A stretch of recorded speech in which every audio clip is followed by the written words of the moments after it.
கர்த்தருடைய நாமத்துக்கு மகிமையுண்டாவதாக. இன்றைய வார்த்தை மத்தேயு 6:33. முதலாவது தேவனுடைய ராஜ்யத்தையும் அவருடைய நீதியும் தேடுங்கள், அப்பொழுது இவைகளெல்லாம் உங்களுக்கு கொடுக்கப்படும். எனக்கு அருமையானவர்களை, இந்த வசனத்தில் ஒரு வார்த்தையில் வல்லமை இருக்குது இல்லையா?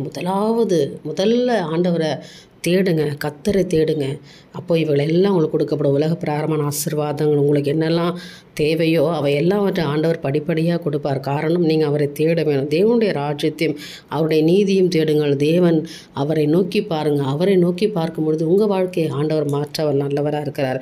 இவைகள் எல்லாம் கொடுக்கப்படும். உலக பிராரமான ஆசீர்வாதங்கள், ஆவிக்குரிய ஆசீர்வாதங்கள், இவளை எல்லாவற்றையும் கர்த்தர் கொடுக்க ஆயத்தமாக இருக்கிறார். நிச்சயமாக கர்த்தர் தருவார். எனக்கு அருமையானவர்களே, நீங்கள் அவரை நோக்கி பாருங்கள், தேவனுடைய ராஜ்யத்தை தேடுங்க, அவருடைய நீதியும் தேடுங்கள், அப்பொழுது இவளை எல்லாம் உங்களுக்கு கொடுக்கப்படும். தடையே இல்லை. தடையெல்லாம் உடைத்து ஆண்டவர் அபரிமிதமாக உங்களை ஆசீர்வதிப்பார். இந்த நாளில் நிச்சயமாக கர்த்தருடைய ஆசீர்வாதம் உங்களுக்கு உண்டாயிருக்கும். தேவனுக்கே மகிமை உண்டாகட்டும். ஆமென்.